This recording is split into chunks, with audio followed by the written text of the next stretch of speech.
On prend leurs enfants sous couvert qu'eux-mêmes ont été placés, et écoutez la meilleure, hein, et qui n'ont pas eu une éducation qui peuvent permettre d'être parents. J'ai envie de leur dire à tous ces raclures, excusez-moi du terme, mais pour moi j'ai pas d'autre terme. C'est pas toi qui étais en charge de mon éducation? Moi je serais un de ces enfants, je leur dirais, mais mon gars, tu m'as pris à ma mère à 3 ans, tu m'as mis en place dans des structures jusqu'à 18 ans. C'est pas toi qui as fait mon éducation, donc tu m'empêches d'avoir une vie normale. Tu me bousilles mon enfant, et quand je deviens adulte et je deviens mère, tu viens piquer encore mes enfants. Donc vous voyez bien que c'est un trafic. On revient à ce que je disais, c'est un trafic humain. Par rapport au faux rapport, on a eu des témoignages d'anciennes assistantes sociales. C'est pour ça que je fais bien la part des choses. Je leur dis bien, je n'attaque pas la ZE, j'attaque le placement abusif. D'accord? Parce qu'on a besoin d'une protection pour les enfants. Il y a des enfants maltraités. Les enfants maltraités, la plupart du temps, font la une des journaux. Hein. Je n'oublierai jamais le petit Nicolas dans la machine à laver. Hein. D'accord? Donc les enfants maltraités font la une des journaux. Et quand on parle d'eux, on vous dit oui, mais il n'y a pas assez de place. Bah, déjà, lâchez les enfants placés abusivement. Déjà, si vous libérez des places des enfants placés abusivement, vous aurez de la place. Mais pire, moi, quand on me dit oui, mais quand même, les assistantes sociales, elles font leur travail. Heureusement que oui, il y en a quelques-unes, et elles font tellement bien leur travail qu'elles démissionnent. Elles démissionnent parce qu'elle est dégoûtée. Et on a un témoignage comme ça d'une assistante sociale qui l'a bien dit, elle a bien expliqué. Écoutez bien, vous avez des assistantes sociales qui sont pour vous, mesdames. Elles font un rapport en votre faveur, d'accord? Le rapport, elles le présentent à sa hiérarchie. Devinez quoi? Ils effacent tout le rapport, ils gardent que la signature. Ils effacent le rapport, la hiérarchie de l'assistante sociale. D'accord? Elles ont bien témoigné, ces dames-là. Elles ont du mal à se faire entendre, hein, parce qu'elles sont, vous pensez bien, elles sont tout de suite neutralisées. Donc, ils effacent le bon rapport et ils écrivent de la merde. Ils écrivent du faux. Et c'est ce rapport faux qui est présenté, écoutez bien, qui est présenté au tribunal. Donc quand la maman, elle se retrouve au tribunal, ben, elle se retrouve devant un faux rapport et elle se retrouve face à une assistante sociale qui elle-même ne reconnaît pas son rapport. Et quand la maman chope l'assistante sociale, une fois sur deux, elle-même, je vous assure, hein, quand elle a témoigné, la dame, elle était en larmes, hein, pour vous dire comment ça l'a touchée. Elle-même en larmes, elle leur explique aux mamans, mais je vous jure, j'ai pas marqué ça, je vous jure. Et la maman, mais si, c'est dans le rapport, c'est bien votre signature. Vous vous rendez compte comment ils trafiquent les rapports? Donc, je ne jette pas la pierre sur les assistantes sociales, je jette la pierre sur celles qui savent et qui ferment les yeux. C'est de vous les coupables. Vous êtes coupables de cette traite, de ce crime contre l'humanité, de ce crime contre les enfants. Vous êtes des traites, parce que vous savez la réalité, et vous dites rien. Et le peu qui se montre, et le peu qui dénonce ces faux rapports, elles sont maltraitées, elles sont mises au placard, voire on les licencie, d'accord? Donc c'est une réalité, les faux rapports ils existent, les assistantes sociales eux-mêmes, les vrais, celles qui ont pris ce métier de la protection de l'enfant, eux le reconnaissent qu'effectivement il y a des faux rapports, voilà. Merci, hein, merci.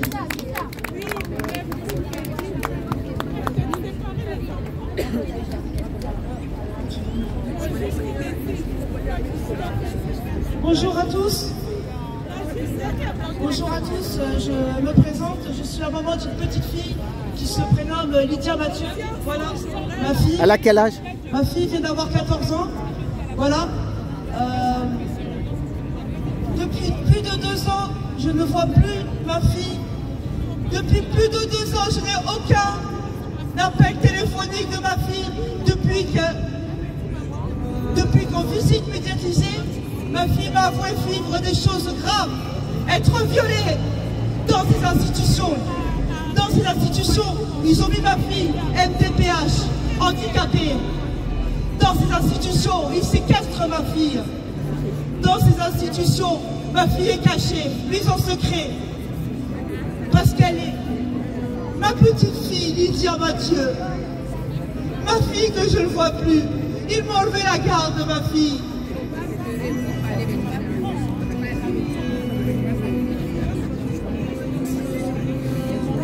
Je viens de Montpellier avec Rachel, on fait 1000 km pour vous donner notre témoignage. 1000 km pour ma fille. Et on te reproche quoi? Ils t'ont reproché quoi exactement?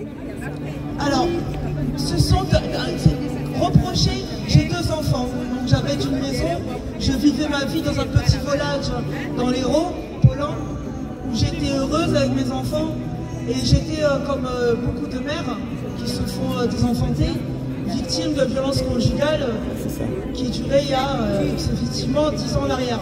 Ils viennent sans arrêt vous mettre le grappin dessus avec des éducateurs, etc. Et le jour où ils m'ont pris ma fille, le 18 janvier 2021, j'étais convoquée seulement avec ma fille. Donc pour moi, la Constitution, l'État, les droits étaient qu'on prenne la séparation des frères et sœurs, n'était pas normal. Mon avocat m'avait dit non, il n'y a pas de problème, c'est un petit visite. J'avais l'habitude de m'y rendre, puisqu'en fait, quand vous êtes victime de violence conjugale, ils vous harcèlent, c'est tous les 3 mois, c'est une convocation pour un oui, pour un non. Donc on se voit bien que c'est une espèce de gagne-pain de ces institutions, qui sont des sociétés en fait privées. Et ce jour-là, fut constaté que mon avocat, mon propre avocat s'est enfui. C'est un fait factuel. Mon avocat s'est enfui. Donc j'ai été piégée avec ma gamine. Mon avocat s'est enfui. Que tu avais payé? Oui, bien sûr, elle avait payé. C'est ça. Bien cher. Et depuis ce jour, 7 mois se sont valus où je n'ai pas pu avoir ma fille, puisqu'en fait, ni de photo ne lui était accordé, aucun coup de téléphone. En fait, c'est leur façon de procéder. Ils font en sorte que l'enfant soit séparé de l'école, de son sport, de ses copines, de son frère, vraiment isolé, pour en faire ce qu'ils veulent, eux. Ce qu'ils en veulent. Maintenant, ma fille vient d'avoir 14 ans. Donc je viens ici, voilà, je ne m'arrête pas. Voilà.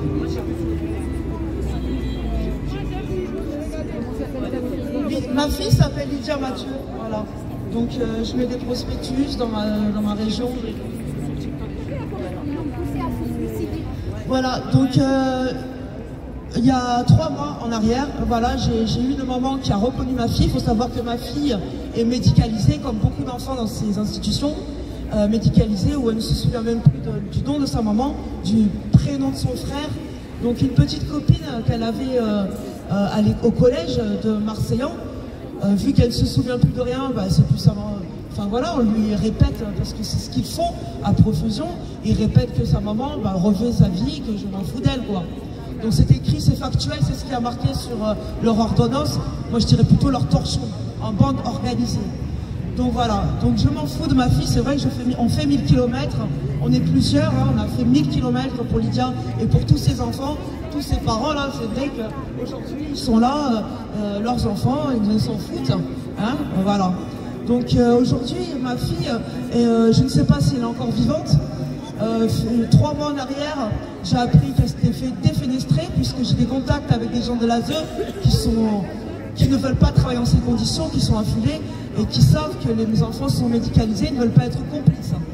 Aujourd'hui, moi je me présente à vous, puisque en fait, oui, je suis là pour parler de ma fille, je suis là pour parler de nous. J'ai rejoint le peuple de France, donc l'appel aux armées. Voilà, donc je serai la présidente représentante de peuple de France de l'Hérault. Je vous invite à regarder ce qu'ils veulent. Donc c'est justement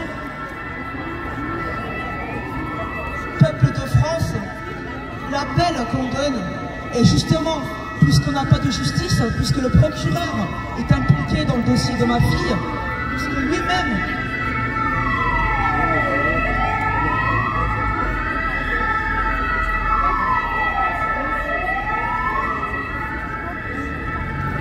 le procureur a signé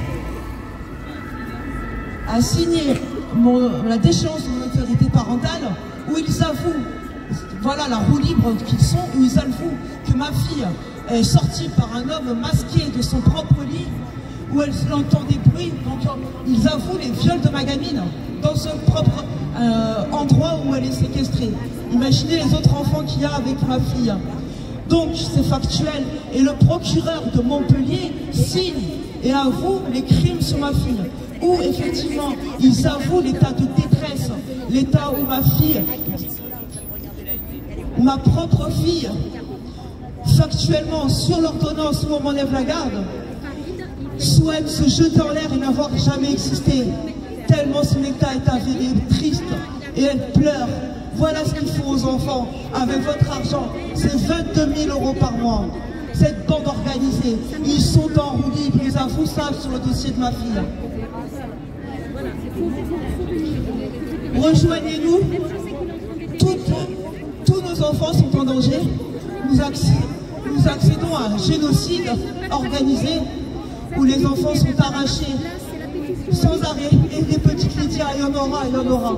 Je ne sais pas si ma petite, elle est encore... Si elle a le droit de savoir le combat. Attention. Si elle a le droit de savoir le combat. Jusqu'à où sa maman a été pour la sauver. Elle a le droit de savoir, elle a le droit de savoir, s'il vous plaît. Peuple, rejoignez le peuple de France. Voilà, je suis juste une maman, mais il me faut confiance pour justement mettre en place un siège pour que ces gens qui enlèvent des enfants, qui nous brisent, qui ne respectent pas les lois, puisqu'ils ne respectent pas les lois, aucune loi n'est respectée. Ils ne respectent pas, ils font leur propre loi, leur propre décision, ils sont complètement anéantis dans la tête. Ce qu'ils veulent, c'est une autre... ils sont dans montre-leur qu'ils sont dans le mauvais choix et remettez-le en place. Puisqu'en fait les politiques ne répondent pas, puisque les députés ne répondent pas, plus personne nous répond. Silence nous a accordé. La seule chose qu'il y a, c'est des mises à l'écoute, des gardes à vue, et en veux-tu, en voilà. Menace de HP, prison, expertise pédagogique.